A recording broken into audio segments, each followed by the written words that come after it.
Hey guys, want to talk? I made another video. This is from my Discord, another Discord preview. This is about bullish price action. So this is something that's a bullish factor on stocks, not necessarily a bullish pattern, just a bullish factor on stocks. Um, and this is something where if you're short, um, if you're in a short, you could trade your setup, have your risk.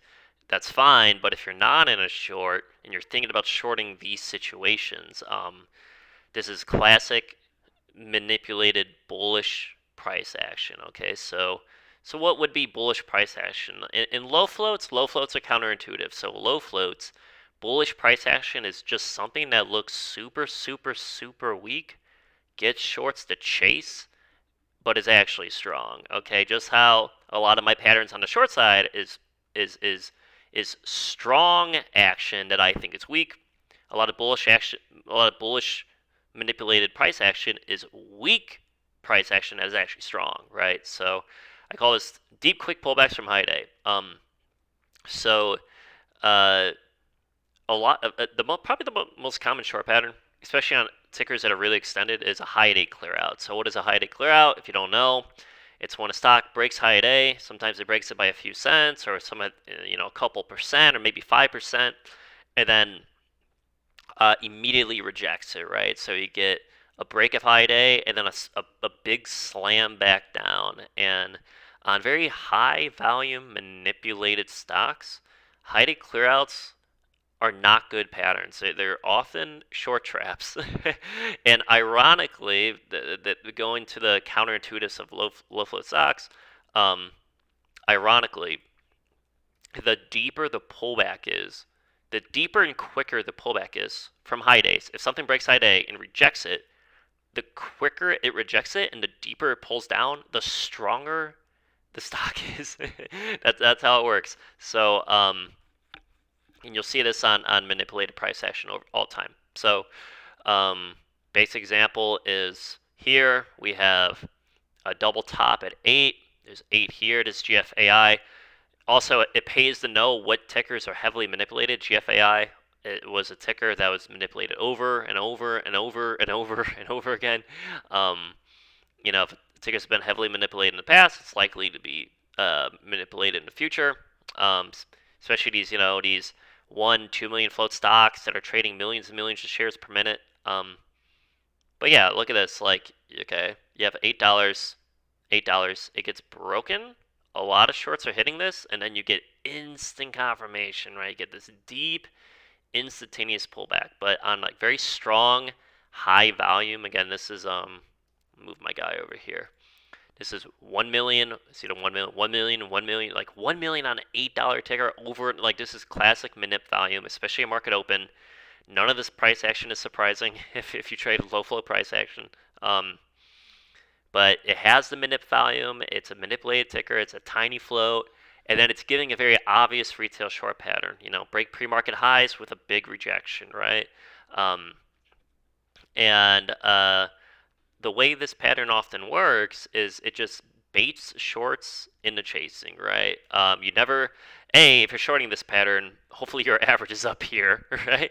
And you never. This is why, if you're going to be chasing in low floats, you're gonna be paying the price because especially if you're not used to reading manipulated price action, you're gonna be chasing these candles. You're gonna be chasing these bounces, right? You're gonna think, oh, it's gonna give a little weak bounce up to 8. Maybe it rejects 8 and rolls over. No, um, these are not. This is not how you trade low float stocks. You could trade patterns like high day clearouts, but if you trade a high day clearout, uh, you're getting in when levels are broken, right? So hopefully you're getting in up here, and then you're expecting a very specific thing to happen, and even if it doesn't happen, you have tight risk, right? So no chasing. Chasing is not allowed ever, unless you're shorting a specified pattern on the backside that you can identify, that you traded before, that you made money on. Um, but yeah, so that's how it works. Here's GFAI from the day before. So the stock is constantly making new highs on the way up, makes a new high, quick pullback. The problem with these quick pullbacks is that it creates a lot of empty space up here. There's a lot of empty, and what that really means is you always have to think about how shorts are positioning themselves, right? Like if you get a high day clear out and a quick deep pullback, that unless you short it up here, which some people did, but if you're not, a lot of shorts are shorting down here. So their averages are chasing this quick deep pullback from high day. So shorts end up really getting messed up on these because their averages are so low, and then they have to have um, really high, really wide risk to make up for it, right? But and it also means a lot of longs who are right in this wave have gotten shaken because longs will see this weakness, and most of them will just, if they were in the money before, they will sell their long, right? They think the move's over. Look how much weakness this is. It's selling, selling, selling, selling. Support's getting broken. Previous, higher lows that were acting as support are getting broken now. The down, it's a downtrend break. It's a, you know, it's breaking this uptrend. It's breaking these higher lows, breaking the trend line. They sell their position. So long as you're getting out, shorts getting in. From a manipulator standpoint, that's strong, right? You want more and more retail shorts to be in. You want less and less retail shorts to be in um, before you make your next push. And look at this. So that you get another squeeze. That's where all this volume comes in, and then they do it again. They do it like you get a squeeze and then another pullback, another deep instantaneous pullback creates a ton of empty space up here, and then you just get a look at this manipulated grind, and then it just keeps going and going and going. Here's a top from July. So this was a day two. Shorts love to hit extension on day two. Um, they see a strong day one mover, and then if day two comes along and it gaps up and it gives a nice short, like look at this, man, like big market open squeeze, and look at this high day clear out, biggest volume candle of the day, massive rejection, and often you get instant follow through to the shorts. So shorts who are chasing this are also in the money, right? But look at this, man, from 2.6 up to 2. This was like 7.7 or whatever. I forgot what this high was.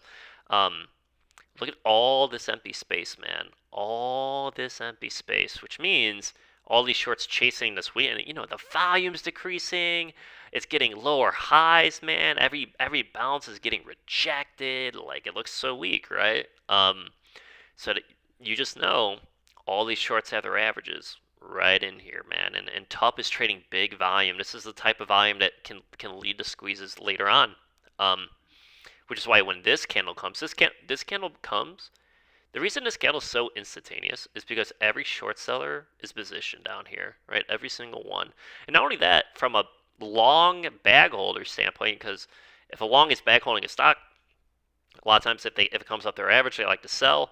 But there's no longs up here. There's nobody positioned up here. This is all empty space. Like outside of the few people that were buying and selling over here, this is like this is an hour of consolidation with no orders going through this. This is why when strong manipulated stocks move through empty space, they just move it through them like butter, dude. They just go straight up, man. Like because there's no orders there. There's no orders short side. There's no orders long side. It's just a thin order book with a bunch of short stop losses stuck all up here,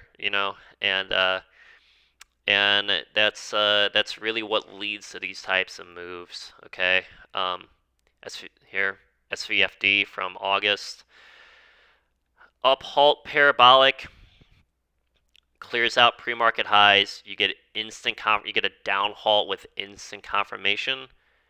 This squeeze happens because of all the shorts chasing these bounces. They see the pre-market clear out, they see the down halt. This is double for retail shorts. This is bearish on bearish on bearish factor, man. Oh man, high day clear out. Oh man, down haul. Oh my god, so weak. You know what I mean? And that's why a market maker is able to just, this green line's a 1 minute 20 MA. Just he does the real squeeze, and then you get the fade. Right? This is often how short selling works. You squeeze the early shorts, and then you get the real fade. Happens over and over again. Same thing. BSFC, which is on the same day. Here's high day. This was high day. Big squeeze. Big rejection. Instant pullback. And then just up only squeeze, man. This is just shorts chasing the tide to clear out into a squeeze. So Yeah, I got a ton of examples. Here's VFS doing the same thing. High day clear out, big pullback, instant squeeze. So yeah, more counterintuitive stuff, guys.